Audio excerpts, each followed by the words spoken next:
Sogea tu jamaa na kuinamisha kidogo na kwa moja winao anapiga panga mara moja tena wala sio hivi. Kichwa kinaruka kule na mwanadamu anaanguka. Damu zinafunga kama bomu. Dakika ngapi umekwisha? Fa ahsinu alqitla. Wanamuua vizuri. Hawangoji kumnyonga, hawangoji kumfinya. Yaani ndio tu unaondoka sana. Kwa na woki huo vizuri. Sawa jamaa. Sijakusudia mkauwe watu. Allah kuepusha usiwe miongoni mwa watu wale ambao wakitendewa wema wanalipa maovu. Kwa sababu swala la ihsan, wema, Allah ameahidi katika sura Ar-Rahman. Mwenyezi Mungu anasema hal jazaa'ul ihsan illa al-ihsan. Hivi kuna malipo ya wema isipokuwa wema? Mungu anasema. Na hiyo ni hasa kwa Allah subhanahu wa ta'ala. Mwenyezi Mungu, inna Allah harrama dhulma ala nafsihi. Mwenyezi Mungu subhanahu wa ta'ala yeye Mungu kama Mungu amejiharamishia kumdhulumu mja wake chochote. Na kwa hiyo nakuhusieni bila kusahau nafsi yako, usiwi miongoni mwa watu wenye hawajui kulipa wema. Mtume wetu Muhammad kwenye hadithi nyingine Mtume akasema man sana alakum ma'rufan, man sana alakum ma'rufan, atakaye kutendeeni wema kwa aina yote, Mtume anasema fakafiuhu, mlipeni malipo, mumlipe. Mtu anatendea wema chisope mpe. Mtume anasema fa illam tajidu ma tukafiuna, kama hamkupata cha kumlipa, Mtume anasema fad'u lahu hatta tarau annakum kad kafaytum.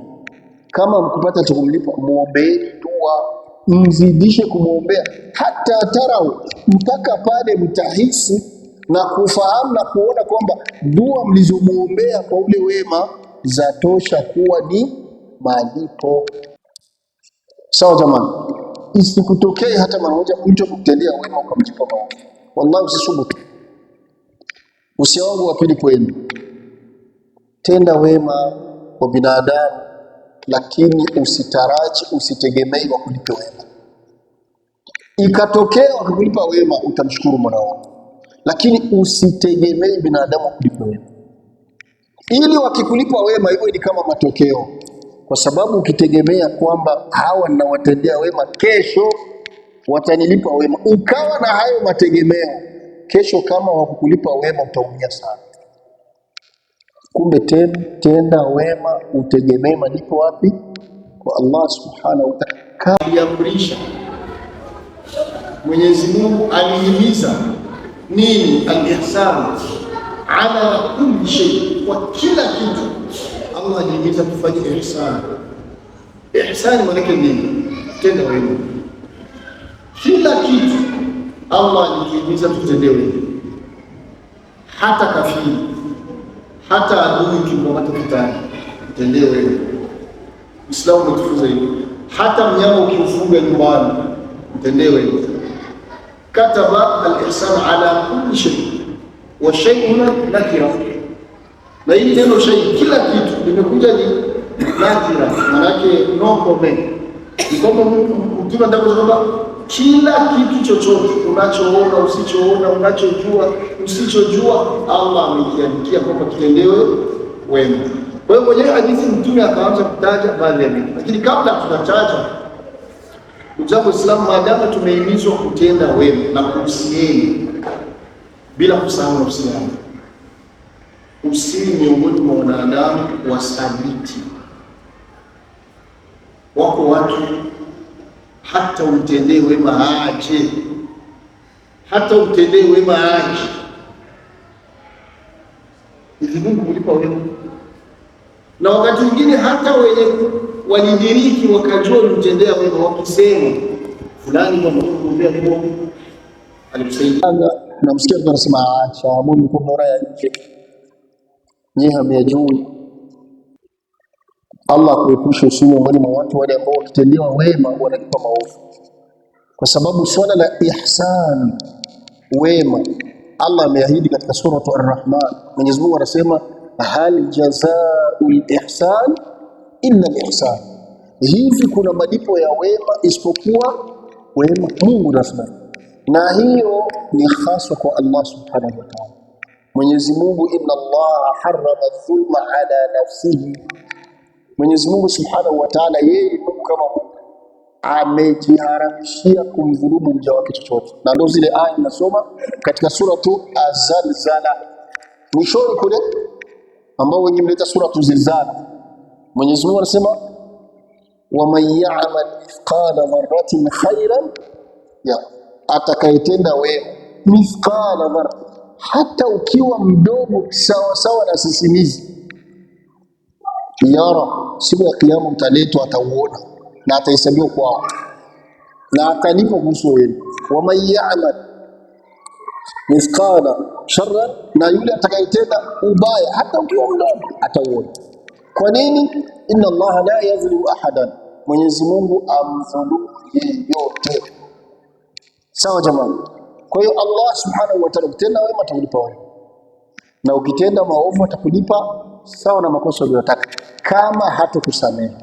Na huyo ndio msimamo wa Sunnah wal Jamaa, kwamba Mwenyezi Mungu subhanahu wa ta'ala yaghfiru liman yasha wa yu'adhibu man yasha. Mungu anamsamehe mtakaye, neno msamaha linakuja kwenye makosa, na anamuadhibu mtakaye, neno adhabu linakuja pia kwenye makosa. Sawa jamani? Kwa hiyo nakuhusieni bila kusahau nafsi yako, usiwi miongoni mwa watu wenye hawajui kulipa wema. Mtume wetu Muhammad kwenye hadithi nyingine, Mtume akasema man sana alakum ma'rufan, man sana alakum ma'rufan, atakaye kutendeeni wema kwa aina yote, Mtume anasema fakafiuhu, mlipeni. Malipo mumlipe. Mtu anamtendea wema chisope, mpe. Mtume anasema fa illam tajidu ma tukafiuna, kama hamkupata cha kumlipa, Mtume anasema fad'u lahu, fad'u lahu hatta tarau annakum kad kafaytum. Kama mkupata cha kumlipa, muombeeni dua, mzidishe kumuombea, hata tarau, mpaka pale mtahisi na kufahamu na kuona kwamba dua mlizomuombea kwa ule wema zatosha kuwa ni malipo. Sawa jamani? Isikutokee hata mara moja mtu kutendea wema ukamjipa maovu. Wallahi usisubutu. Usia wangu wa pili kwenu, tenda wema kwa binadamu, lakini usitaraji, usitegemei wa kulipa wema. Ikatokea wakakulipa wema, utamshukuru Mola wako, lakini usitegemei binadamu kulipa wema. Ili wakikulipa wema hivyo ni kama matokeo, kwa sababu ukitegemea kwamba hawa ninawatendea wema, kesho watanilipa wema, ukawa na hayo mategemeo, kesho kama wakukulipa wema utaumia sana. Kumbe tenda wema, utegemee malipo wapi? Kwa Allah subhanahu wa ta'ala, kama walivyokuwa waja wema kabla yetu. Na Mwenyezi Mungu subhanahu wa ta'ala akawasifu pale aliposema, Mwenyezi Mungu anakula anasema innama nut'imukum liwajhi Allah la nuridu minkum jazaan wala shukura, hakika tunakupeni chakula kwa ajili ya Allah peke yake. La nuridu minkum, hatutaki kwenu wala kutegemea kwenu malipo wala shukurani. Atatulipa nani? Allah. Muislamu anatakiwa hivyo. Hata wanao, hata watoto wako uliozaa, ingawa unaelewa kwamba kuwasomesha, kuwavika, kuwatibisha, kuwafuatilia ni majukumu yako, ingawa unaelewa hivyo, usitimu akili yako kwamba ndio passion yako. Maana kuna wazazi wanafanya yote, anamwambia kesho nikiwa ndani ndio alafu ya matokeo yakija negative, unakufa huko hai. Hamjaona watu wanakufa na huko hai? Wengine ndio wanakuwa mzee fulani bado yupo, alikufaga. Wanaambia yuko ndani mzee. Mkono na mguu na ubavu fulani bila kazi. Haja ndogo na haja kubwa hapo hapo. Na wakati mwingine vijana wanasema mzee usifanye ufe tu. Tumeshachoka bwana. Allah tulindie afya zetu. Kwa hiyo hata kwa watoto wako usitegemee mama, usitegemee. Na ukitaka unielewe maneno yangu, ingawa yana mapungufu kama binadamu, fuata kauli ya Mtume Muhammad. Sababu Mtume anajua zaidi yetu. Mtume alisema idha mata ibn Adam inqata amaluhu illa min thalath. Hadithi ambayo ina imani kila Muislamu anapofishwa mwanadamu, mambo yake yote ya kumpa thawabu yatakayomfaa baada ya kufa, mambo yake yote yanasimama isipokuwa mambo mangapi? Matatu. Hadithi ni maarufu. Mimi nakusudia kule mwisho kule wa hadithi, kule mwisho Mtume akamalizia akasema au waladin salih, lam yakul au auladun salihun. Mtume hajasema au kama uliacha watoto wema, hakusema watoto, alisema walad. Kama uliacha mtu, maana kumpata hata huyo mmoja wema ni kujaliwa. Unaweza ukaoza 10, 20, 30 na pasio wema hata mmoja, na unaweza ukamzaa huyo mmoja Allah pengine akamuongoza akawa mwema. Hakuna mzazi ambaye expert ni mahiri kwa masuala ya kulea. Kila mzazi anafanya sababu. Mlezi ni nani? Kumbe upambana na vijana wako, wasichana wako, lakini mlilie Mungu akuongozee watoto wako. Ukimpata huyo mmoja ambaye umeshakufa sana, kila kiomba dua zake anasema Mungu mrehemu, Mungu jalia kaburi la baba leo bustani katika mabustani, Mungu msamehe baba kwa ile kukosea. Hapo tayari basi. Akitoa sadaka ametoa labda 500, anatia nia Mungu 300 ndio ya 200. Sababu ziko pale. Leo watoto wako mpaka wengine wanauza labda parcel au nyumba aliacha marehemu baba, na pengine anatokea mmoja anaambia ndugu zangu, hizi milioni 100 tumepata, hatuna mchango wa nyumba, kumbe tutoe kiwango fulani kama sadaka kwa niaba ya marehemu nani. Nasikia wanaambia acha zako, unafanya na imani, ngoja tugawe, tushapiga pasu, ile fungu lako ukitaka kumtolea kamtolee. Na kama kuna wengine leo tena alishaharibika na hapo, nasikia fanya kama kujikumbukaga, utajua na Mungu wake huko, sio atupe mali yetu. Subhanallah. Ndugu zangu, unachoweza kujifanyia leo kifanye, usisubiri kesho. Sawa jamani? Allah tuongoze familia zetu na watoto wetu. Kwa hiyo Mwenyezi Mungu ametuamrisha kutekeleza ihsani kila kitu. Mtume anasema inna Allah kataba ihsana na kulli shay. Kwa hiyo Mtume akataja baadhi ya vitu. Ikra wala naam hasbu. Mtume akasema fa idha kataltum, pindi ambapo mnaua, fa ahsinul qitla, uweni vizuri hata kama ni adui vitani. Maana kuna watu kwenye vita zile sinema zile tunaona zamani, ingawa ni maigizo, wa Vietnam walikuwa kimkamata adui ya Marekani, na kumbuka walikuwa tamtesa, tamchoma huku, mara watamfunga huku. Uislamu usemi hata kama ni adui simeamua kumuua, fa ahsinul qitla, muweni bi, yani asingoje kuteseka. Na ndio maana kwa Saudia kwa miaka mingi, Saudia leo ukikamatwa katika makosa yale makubwa ambayo dini imehukumu uwawe, mfano umekamatwa unazini na wewe uko ndani ya ndoa na ushahidi ukapatikana, ingawa Mungu alisema wapigwe mawe, Saudia wanakupiga panga tu, tena panga ipigwe mara 2. Alhamdulillah, niliwahi kudiriki kuyaona hayo wakati nasoma Madina. Mtu unawekwa mkao wa tahiyatu, umefungwa kitambaa macho na mikono yako nyuma imefungwa pia. Basi sogea tu jamaa na kuinamisha kidogo, na kwa inama anapiga panga mara moja, tena wala sio hivi, kichwa kinaruka kule na mwanadamu anaanguka, damu zinafuka kama bomu. Dakika ngapi umekwisha? Fa ahsinul qitla, wanamuua vizuri, hawangoji kumnyonga, hawangoji kumfinya, yani ndio tu unaondoka sana. Kwa na wao kiuo vizuri. Sawa jamani, sijakusudia mkauwe watu, wanaongea na kutoa macho.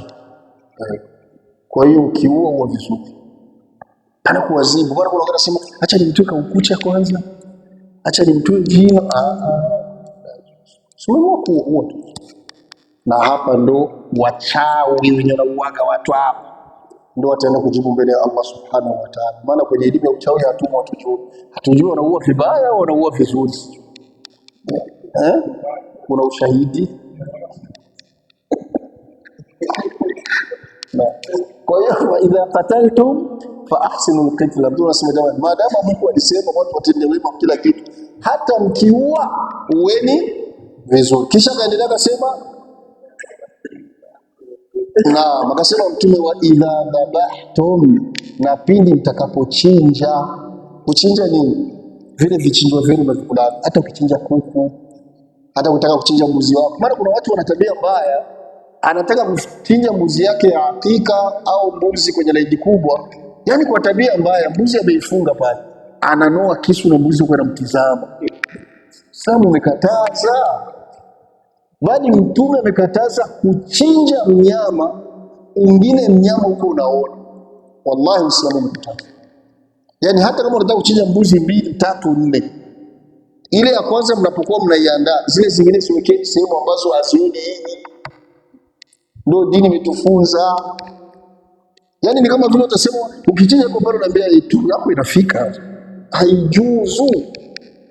Ndio nakusudia mtume, fa idha dhabahtum, jamani mtakapochinja chinjeni vizuri. Maana ya pili wakasema, utakapochinja kichinjo chako kiandae kwa mfumo ambacho kichinjwa kisiteseki katika kule kuchinja kwako, na hasa anapokuwa anachinja mtu asiyejua. Kuna wakati anapitisha kisu, anafika sehemu anasikia kwamba utazio kuna mifupa tu, mbona kiendelee, anahama. Sio hivyo, haujui hata mwenye kujua. Sawa jamani? Na kuna mwingine ameshaanza kuchinja, koroneo ameshafunguka, damu zinatoka, ndio anaanza kusema hichi kitu hakina makali hiki, mnyama huko unafanya nini? La juzu. Mtume anasema mtakapochinja, jamani chinjeni vizuri. Tena akasema mtume, waliyuhidda ahadukum shafata, na mmoja wenu aandae kisu chake. Yani kabla ya kuchinja ufanye nini? Kinowe. Leo watu wanapeleka mpaka kumelezi, ili sasa utakuja iwe mbio mbio. Dini ndio inatufunza hivyo, na ndio maana ni haramu kunyonga mnyama. Kuna watu wanachinja kwa kimi, kuna watu wanachinja kwa ukucha, haramu, la juzu. Kuna wengine utara kama ni kuku na kuku. Subhanallah. Nchi za wenzetu huko wengine wenyewe watumia kaharuba. Nini mnaita nini? Umeme. Fak.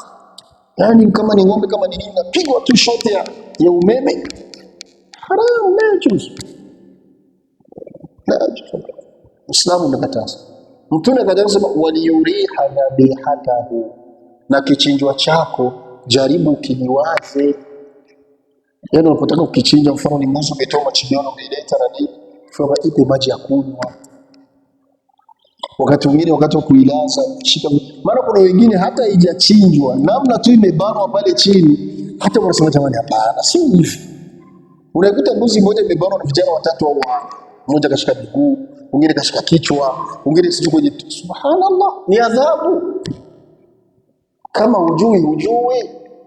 Kwa hiyo mtume anatuambia, waliyuriha, mnyama uandae vizuri, uliwaze.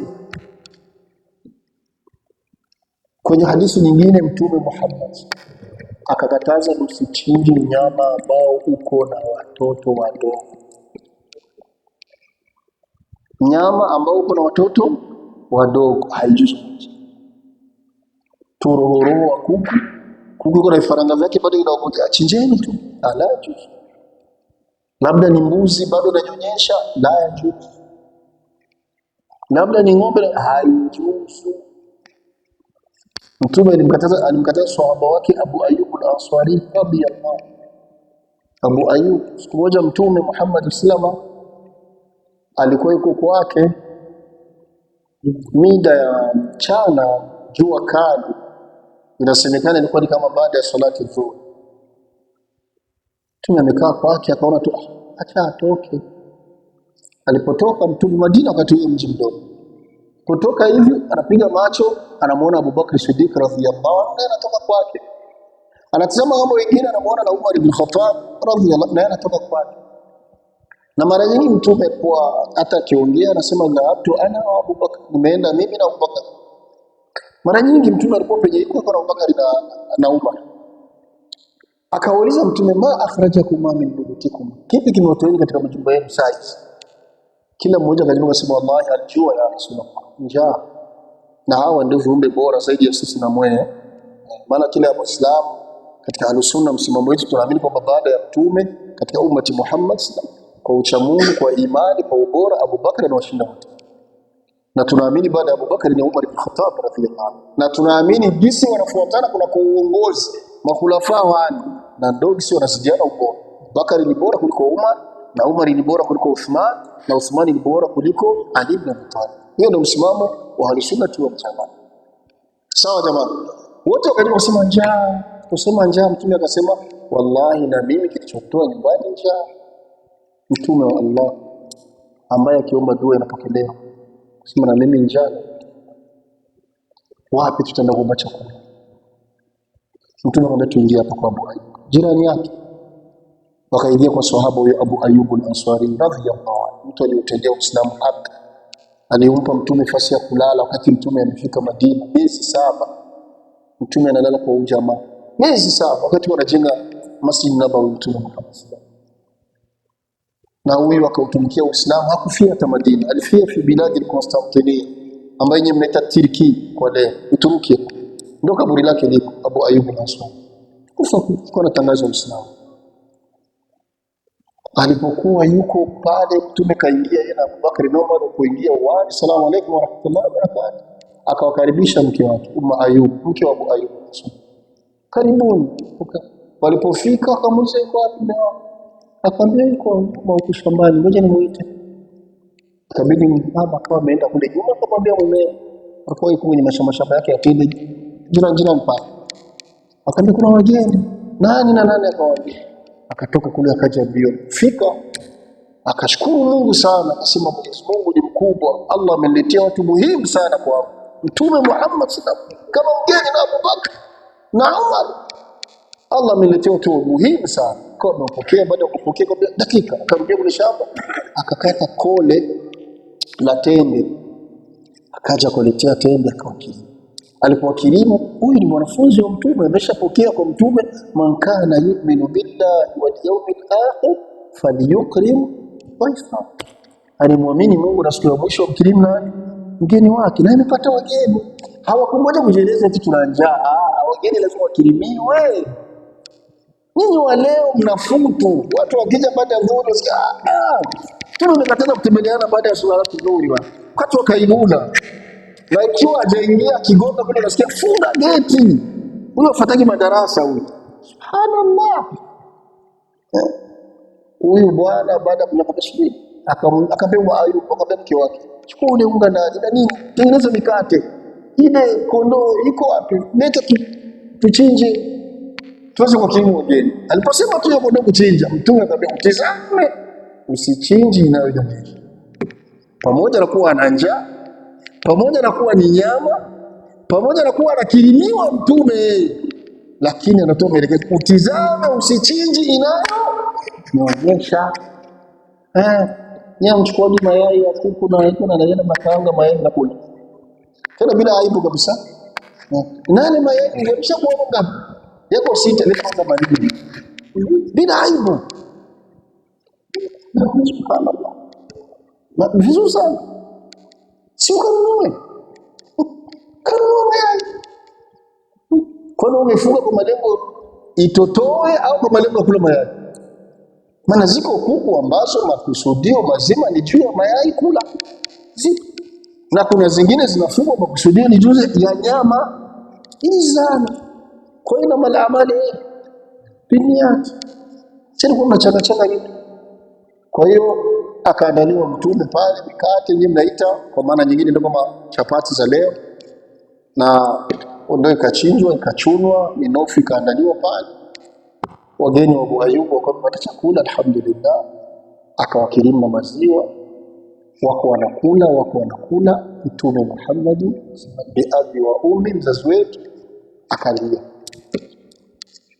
Mpaka anamsema Mtume mwana achozi na mtoto. Abu Ayyub ndiye asema Mtume ana Umar mzee tena Mtume anani kaambia, wallahi, majibu anatoa wallahi, siku ya kiyama khubz, tumekula mkate, walahm, na nyama, walaban, na tumekunywa maziwa. Allah subhanahu wa ta'ala atatuuliza kuhusu yauma tusaluna ani naim, siku ambazo mtaulizwa kuhusu nini? Na kila neema mtaulizwa. Na hicho ni kama chakula, nyinyi mnaita aliment complet, chakula kimeenea, glycid, lipid, protein.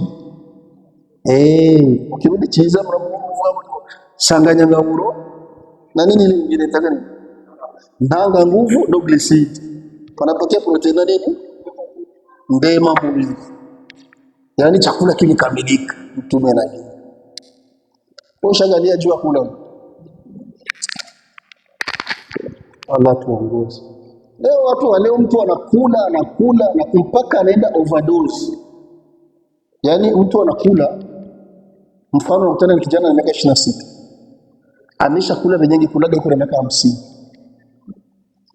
haujaona? Yani mpaka daktari ndio anamwambia wewe kwako wali haramu, yani kama unataka kuishi sahau. Maana yake ulishaga kula wali mpaka ukapitiliza. Na pale wengine tukienda kwenye mahafla, kijana kipakua hii ndio anaonekana huyu ana afya ni kula, huyu mgonjwa huyu. Na tatizo kubwa, watu wengi maskini kwa hadi duni tunazo, hatuli vizuri, lakini tunakula vizuri. Kama tungekuwa tunakula vizuri, tungekuwa na miili mizuri, hata Uislamu ukihitaji kuutetea tungeutetea. Lakini hatuli vizuri, tunakula vizuri. Kwa macho ukitizama unaona yeye nyingi, nyama ya kuchomwa, nyama ya kukaangwa, nyama vizuri. Lakini wako wenzetu nakula matunda, tena kabla ya kula ndio nakula matunda. Wafatihatu mimma yatakhayyarun wa lahmi tayrin mimma yashtahun wa hur. Kwanza matunda tunaanza ile stomach ikae sawa. Baada ya matunda, wa lahmi tayrin, kula sasa chakula. Na ukipata nyama za ndege ni bora. Tunaposema tayr tunakusudia ni kila mnyama mwenye miguu miwili kakani. Waganga wanasema la viande blanche, nyama nyeupe ya kuku, mfano ya bata, ya njiwa. Hautasikia mganga anakuambia ugusa. Hakuna mganga atakwambia usili kuku, hakuna. Lakini utaambiwa utaumwa gute, acha. Sawa, wala umesha shiba. Sasa kawaida ya binadamu akishashiba vizuri, kinachofuata ni usingizi. Ukishiba tu maana yake hakuna kingine utawaza, ukwenda kulala. Na ili ulale vizuri sasa, wa huru na ain, lakini ni peponi hapo, sio kwa wote hapo. Maana wengine wao mnawaza mnaotaka hapa usikani. Swali lishaulizwa na sijawahi kulifanyia bahthi. Labda shekhe atatusaidia siku za mbele inshallah. Niliwahi kuulizwa kwamba na peponi hakuna mahurulaini wanaume. Kwa maana kina mama wanauliza, sasa na sisi wanawake tukijaliwa kuingia peponi na hatukuoga na waume duniani, hatutapata mahurulaini wanaume? Kaambia kwa kweli sijaliona hivi, lakini inshallah tutaulizwa wenye kufanya bahthi wakitizamia. Kama ni wewe unataka mahurulaini wanaume maana wanaume mnapotolea mauzo mtanga tu mahurulaini na mmoja amelala na hiyo. Na ukimuuliza ulenda anachua kabisa ulenda ni wanawake wazuri wa peponi. Sasa hakuna wanaume wazuri wa peponi. Mzangu Islam, tujitahidi sana tutende wema kila kitu. Hadithi yetu imeisha. Naam, ikra wala. Naam, Sheikh akatupa faida katika sharhi hadithi akasema, naam, kawaida ya neno kuua. Kule kwenye hadithi tunasema fa idha qataltum fa ahsinul qitla, mtakapoua muue vizuri. Sheikh anasema ili swala la kuua linakuwa kwenye kitu ambacho si halali kukila, ndio tunatumia neno kuua mbwa mfano. Inabakia tu neno moja, kuua kiboko au anakichinja. wanakiua. Kwa hiyo tukuulize ni swali kutoka hapa, ni halali ni haramu kula kioo? Nitaanza kusema ikhtalafa ulama. Kwa kupenda kufutu ni mimi ningekushauri tu, kama mshaga kula msilagi tena. Ndio ushauri wangu. Kama mshaga kila msirudi kula, kiacheni tu. Kuleni vingine msiliki wao. Sawa jamaa. Acheni. Maana wengine watafuna meno. Acheni. Sijui. Naam, kwa hiyo swala la kuua ni katika vile ambavyo si halali. Na fima umira biqatli, na swala la kuua ni katika vile ambavyo tumeamrishwa na sheria kuviua. Wa fima ubiha qatla, na vile ambavyo inajuzu pia kuviua, ndio tunatumia swala la kuua. Na miongoni mwa vile ambavyo sasa tumeamrishwa kuviua, Sheikh akatoa baadhi ya mifano. Wa mima umira biqatli, miongoni mwa vile ambavyo tumeamrishwa kuviua, kwa lugha nyingine ambavyo si halali kubila, ndio tumeanzia huko mwanzo. Akatoa mfano kusema alfara, panya zinajulikana lisuri imbeba mkirundi. Maana kuna watu wanalitaga yao na mimi ni panya za kizungu, ni panya tu, ni haramu.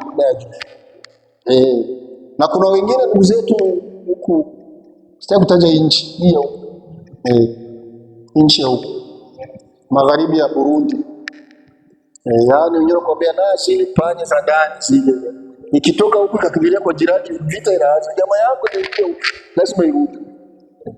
Wako watu watofauti na zile wanakula, lakini haramu. Panya ni haramu. Naam, na nge pia ni haramu. Wapo wenyewe wanakula nge. Vile nge mixi sawa sawa, tuna nini vile kuna vile vinini vile vya baharini na viona vile ngara, kama ni ngasi kama namna moja tu. Ni nini ngara? Ni samaki ile pale, kuna msosi pale, si mifupa mitupu. Acheni macho, unaishi vingi, hata mama anaishi kule. Ile pale kuna mnofu pale, mbona utasema ni mifupa mitupu? Allahu a'lam bihi. Na kwa hiyo nge ni haramu. Wakadhalika alhayya, nyoka. Yani tuti ni kategori aina zote, inzoka ni inzoka gusi nayo wali sata na haramu. China wanazila sana. China wanakula nyoka sana. China wanakula mbwa sana. Allah tulindie vijana wetu. Maana vijana wetu wengi wako China, sije wakakutana siku moja wako wanastafuna bila kujua. Nyoka pia ni haramu. Kwa maana hiyo umirna biqatl, sheria imetuamrisha pia kuziua. Kiona nyoka uiue, lakini kwa sharti. Mfano umeingia ndani kwako, umetoka nyumbani, umetoka kwenye shughuli, umeingia ndani kwako na uliacha unafunga mlango, pengine uliacha unafunga dirisha, na nyumba yako unaiamini hakuna sehemu kuna tundu. Hafla tu umeingia, unamuona nyoka huyo, labda kwenye kitanda, labda kwenye saha, umeiona tu. Usiende kuchukuana na panga na nini ukaharakia kwenda kumuua. Jaribu kidogo uongee naye kwa busara. Ndio dini imetufunza. Sitaki shari na kabisa. Kama unamwogopa Mwenyezi Mungu kwa usalama wako, toka tu ujenge. Alafu unaacha mlango wazi, unakaa pembeni. Unaishauri hivyo kama mara mbili mara tatu. Kione natoka ya chini. Ile zake bila tatizo. Na kama kweli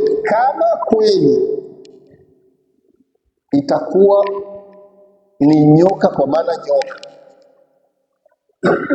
kwanza haitasikia lugha yenyewe unasema, haitasikia. Kwa lugha nyingine haitatoka, kwa sababu itakusikia. Au nyoka inasikia, haitasikia, haitasikia. Lakini kama ni kiumbe kimejigeuza, Allah ameapa mapepo, yeye mnaita majini, uwezo wa kujigeuza maumbile tofauti. Unaweza kujigeuza paka, unaweza kujigeuza nyoka, jini. Anza mbele, kama kweli kilijigeuza, utajikuta tu kwa aina fulani utakikosa. Kwa aina fulani utakikosa. Wewe ni ujumbe na ni mafunzo aliyatoa mtume wetu Muhammad. Uislamu hujaacha kitu. Kwenye tokeo lilotokea Madina baada ya vita vya Uhud, mmoja miongoni mwa maswahaba alienda kupigana vita vya Uhud. mwaka wa 3 wa Kiislamu, mwezi wa Shawwal, vita ambayo ni maarufu. Alafu na alikuwa maskini ya Mungu, vita ile imetokea tayari, yeye yuko katika siku zile chini ya 10 amemaliza kuoa, lakini aliposikia mnadi ananadi juu ya jihad akatoka na yeye kupambana kwa jihad. Baada ya vita aliporejea akamkuta mkewe yuko nje, yani nje simama kama kwa barabara. Na kwa Madina ilikuwa ni kama aibu kulingana mwanamke yuko barabarani hana anachofanya na yuko barabarani. Jamaa alipokuja yuko na panga lake na mkuki ametoka vitani. Sida zikampanda akamwambia kwa nini uko nje? Kwa nini? Kwa nini usilinda? Kaambia acha makali. Kaambia kuna kiumbe nimeokopa mimi najiokopea kama mnajua mahubiri wa Mungu. Kuna nini? Kaambia ingia uone. Poingia ndani kwake tazama hizo kapita kuna nyoka. Hii ndio ngota hiyo. Ndio mambo hii. Sijani. Basi mwanaume kufanya kosa kachomoa panga yake akaanza kupambana akawa ameiua ile nyoka katakata. Akatoa na vile vipande tufanye. Mwanamke akawa ameingia. Hakufanya muda mrefu ile jamaa baada ya kutokea. Walimuona tu mtu kama vile utasema kuna kitu kimemkamata na wakioni, akawa amedondoka huku akivuja damu kila sehemu ambayo inatundu kwenye mwili. Kuanzia masikio mpaka mapua na sehemu. Akafa. Alipokufa wajirani na wengine maswahaba wakastaajabu. Kana waende kumwambia mtume wetu Muhammad sallallahu alaihi wasallam, bi abi wa ummi, zama hizo ndo marja. Mtume akasogea akatazama akafika na waambia maswahaba na umma, akasema jamani, katika huyu ulimwengu tunaoishi hatuishi peke yetu, tunaishi na viumbe wengine ambao sisi hatuwezi kuona kwa macho. Huyu ameuawa na majini. Baada ya huyu nyoka aliyojua ni jini likigeuza sura ya nyoka, kwa hiyo yeye hakujua akawa ameiua. Matokeo sasa majini mengine ndo intaka baada yakawa kama vile yametiza kisasi. Kwa hiyo mtume akatoa maelekezo, mmoja wenu atakapoingia kwake akapita hadi kama hiyo, jaribu utoe ushauri. Bwana wewe Mr. Kishari na anza mbele. Kwa hiyo mara 2 mara 3 umeiambia ukaona haitoki wala nini, basi wewe nyoka sahihi huwa na hakuna tatizo. Na kama itakuwa labda ni jini au itapotea na itaondoka. Naam. Alqalbu alaqur. Na ingine ambayo sheria ya dini imetuamrisha kuwa ni alqalbu alaqur, mbwa ambayo ina tabia kung'ata watu. Kuna mbwa ambazo zina tabia ukikatiza tu imeshakukimbiza imekula meno. Ziko za hivyo haujaifanya kitu na hiyo dini, ukijua hiyo dini imejihusisha kuiua hiyo, naua kabisa, maana ili kuondoa maudhi kwa raia. Na fatuktal hadhi alashya, kama alivyosema Sheikh, hiyo ndio tulivyotaja hapa vinauao. Naam. Kisha Sheikh akaendelea akasema kwamba kullu mu'dhi, kila mnyama unaudhi binadamu unauawa pia. Katika hiyo ndio tumesema mbu, katika minyama inatuuzi kunguni, katika minyama inatuuzi mende. Sawa jamani? Yaani kila minyama inayouzi pia na yenyewe inauawa. Naam.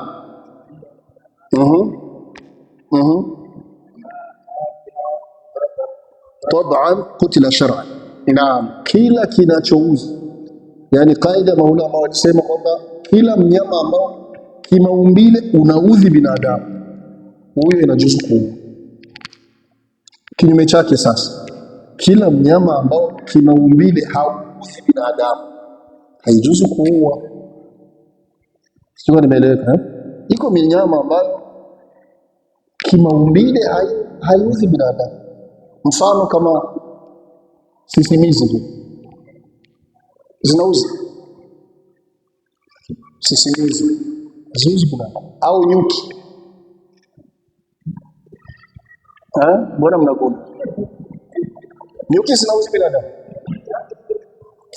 Ngozi. Ili nyuki inaweza kuuma kama hujaichokoza?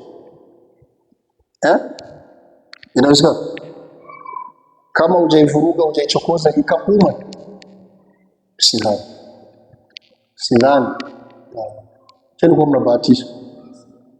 Na siafu zinauma. Hiyo inajulikana. Lakini nyuki, sisimizi. Lakini kuna wakati sasa sisimizi zinauzi. Kuna wakati zinauzi. Kuna wakati umejenga nyumba yako, hasa kujengeza makaroni na kuja ina nini? nakula ule udongo mpaka panatoboka, na hasa ikiwa nyumba pengine ni ya tope, nadhani niko zaidi, unazifagia lakini zinarudi mpaka unambushia nyumba sasa natokea.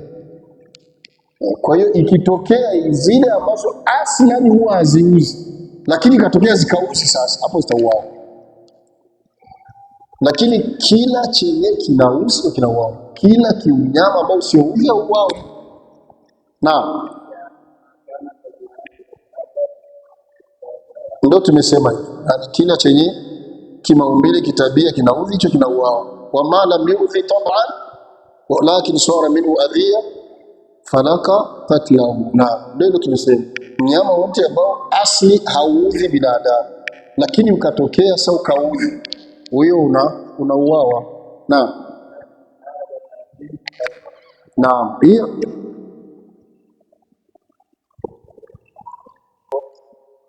mpaka ikuuzi. Na ndio maana akatoa mfano hapo, falau adhaka namlu fil bait fasara yaghfiru albayt wa yufsiduhu falaka qatlahu wa in kana mahiyan an fil asl. Ndio hilo tulisema, kawaida sisimizi tumekataza kuziua, lakini kitokea ikawa sasa kwenye nyumba yako inachimba inaharibu hivi na mara nyingi inakuwa inaharibu sio kwenye inaharibu hivi, hapo italazimika uziue kwa sababu ya kutoa yale manini yale maudhi, au zinakuuma au utaua. Lakini nakukumbusha hata kama utaua usitumii moto, maana mara nyingi unapoua siafu unatumia moto. La yu'adhibu bin-nar illa rabban nar, la yu'adhibu bin-nar illa rabban nar, haijuzu kuadhibu kwa moto isipokuwa Mungu aliumba moto. Na ndio maana kila anayemkamata mwizi akimchoma anapata dhambi. Mwizi adhibiwe vile lakini asichome. Mwenye haki ya kuchoma viumbe ni Allah subhanahu wa ta'ala pekee yake. Na kwenye hilo Sheikh Ibn Baz rahmatullah alayhi alikemea kabisa hata zile raclette. Ndio raclette mnaita mwana, zile za kuua mbu elektriki. Kuna vile kama hiyo ukipiga hivi mbu unasikia mbu zinakufa. Sheikh alisema na hiyo, bali alienda mbali, hata zile apare, kuna apare mwingine mara nyingi tunaziona katika restaurant zinaua hizi, zinaua hasa Warabuni siku nyingi, na vile yote alisema haram na hiyo. Naam, nukulia nini? Huko hatujafika kwanza. Tuko kwanza kwenye wanyama. Sawa jamani. Watu wajitahidi msitumii moto katika kuadhibu watu. Naam.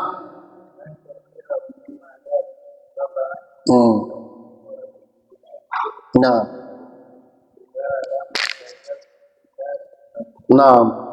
Na yote yale ambayo aslan kitabia ya udhi, lakini natokea wakati fulani panatokea maudhi yakifanyika, hayo inabidi viwani. Mfano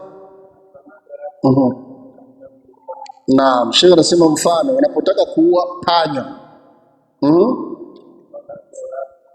bila shaka fasil alqitla, kwa hiyo kuua inajuzu. Sasa kwa hiyo Sheikh anasema fa ahsinu alqitla, kumbe ukiua iue vizuri. Hapa ndo tunaanza kuulizana maswali, panya unaiua vizuri aje? Kuiua vizuri ni aje? Kwani mziwa? Naam. Kamepita hapo kuna gongo lako likazaba sawa sawa, safari inaendelea. Hapo hakuna dhaifu wala dhaifu. Lakini nabakia swali moja, kuna hizi dawa za panya, unaziona hizi ambazo za unga pale, inabidi watu wakatizame vizuri, maana ile inaipelekeaga panya inakauka koromeo, na ndio maana utaona mara nyingi zinafiaga sehemu zile zinahangaika kutafuta maji. Kwa hiyo pale mnaziua vibaya, na mtaulizwa. Jamani, panya kuwa katika nyumba ni moja miongoni mwa neema mjani, katika mambo ya kwamba nyumba yenye njaa hapawagi panya. Ukiona nyumba mna panya, basi hiyo nyumba kuna maakulati, ni neema. Na ndio maana mara nyingi panya utafuta mstoki, pakiwa ukame haziji, na panya zina tabia ya kuhama. Sikijua na hapa msosi huko usioni udogo, kuna mlolongo unatoka kwa jirani huyo, Kumbe njia rahisi, wewe paka tu. Allah subhanahu wa ta'ala kila kitu alimaliza, wewe tu paka, funga tu paka. Panya kisikia harufu ya paka au sauti, kande shai party, mesuri dance, sio kawaida paka kutoka tu panya zinafurahi, najua pale usahihi, wewe tu paka, zote zitahamu. Na hiyo ni moja katika mauaji mazuri kibusara. Kama vile ukifuga kuku, nyoka zitakimbia uani. Wewe fuga tu kuku 3, 4, 5 na kuku ikiona nyoka haitaiacha mpaka hiyo shari kieleweke. Ndio inakuwa nini? Allah kila mnyama aliumba, kuna mnyama aliumba juu yake. Hata simba na ukaidi wake, kuna mnyama mwingine wa kawaida mnakitabadilisha na kajaji kamoja kifuata unaifuata na inasalimu amri, ndio kawaida. Nadhani inaeleweka kama vile mbwa nayo ni kalbul aqur, hiyo ni mbwa inakula watu, ikifika mbele ya chatu inashika adabu, inatumia vizuri tena jipeleka kabisa ili iliu vizuri. Kwa hiyo kipapo njia za kunena na hala kisha sema huwa panya kwa mfumo ambao itakata roho kiurahisi, na wala tuudhia, usiiwi kwa kuiudhi, na ndo panya. Naam, wa min adhiyatiha.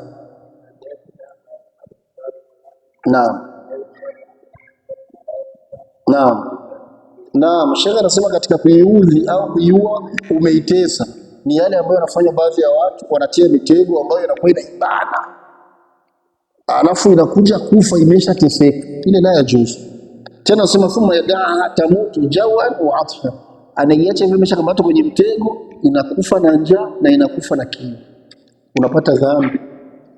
Kama ni kuiua huo ndio basi. Sheikh anasema hadha la yajuzu, haijuzu, na ndio wenyewe wanafanya hivyo.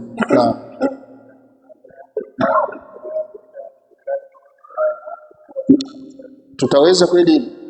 Sheikh anasema na ikitokea ukatia mtego ambao unajua kiibana panya pale haitatoka na haitakufa kwa dakika, Sheikh anasema la buda murajaatu, inatakiwa kila nyakati wewe unaenda kuchungulia imeshakamatwa au vipi, ili kienda kamatwa umalizie, kwa sababu ikiteseka pale muda mrefu utaulizwa na Allah subhanahu wa ta'ala. Kwa hiyo na ukitoka kwenda kazini, chungisha ule mtego mbona tizama bado umeshashika, kishika ndio uwe bibi. Ndio maana watu mwe makini sana, wale waliokuwa wanatega ambambe kule Makenge na mengine sana, inakamata kwenye mtego siku 3, mtaenda kuyajibu mbele ya Allah subhanahu wa ta'ala. Kataltahu, ndio hivyo, kimtana imekamatwa wewe huwa. Anasema ama antatruka hadha nasikh yawmain au thalatha wataka fi fara watamutu atshan au jawan fa innahu yuksha alayka an tadkhula an-nar bidhalik. Sheikh anasema ama ukatega panya hivyo, kisha huyo mtego wako ukakamata hiyo panya ikakaa pale siku 2 au 3, wewe unaenda kuchungulia, lakini imenaswa siku 2 au 3, hizo 2 au 3 haili ikatokea mpaka ikafa na kiwi, ikafa na njaa, Sheikh anasema fa innahu, kwa hakika, yukhsha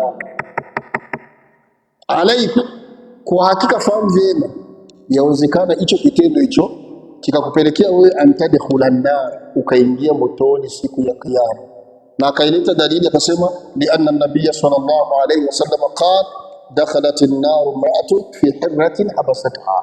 Nazam tushazungumzia hadithi sana kwamba yuko mwanamama siku ya kiyama mtamuona ataingia motoni kwa sababu ya kapaka kadogo alikofungia ndani, hata matat, mpaka kalipokufa. Kwa hiyo watu wawe makini ndani ya nyumba, watu wawe makini sana katika yale ambayo namaliza nikikuseni bila kusahau nafsi yangu, hasa kwa yale ambayo mnafuga zaidi, wenye kufuga kuku, bata, njiwa na nini, mkumbuke kwa mnavitugana vyenyewe riziki yake.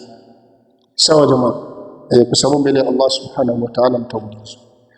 Allah tupokelee sote juhudi zetu pamoja na machache yanayotarajiwa. Inshallah kwa leo tuishie hapo, tutoe azan afu tulizane maswali machache ili tuweze kuondoka.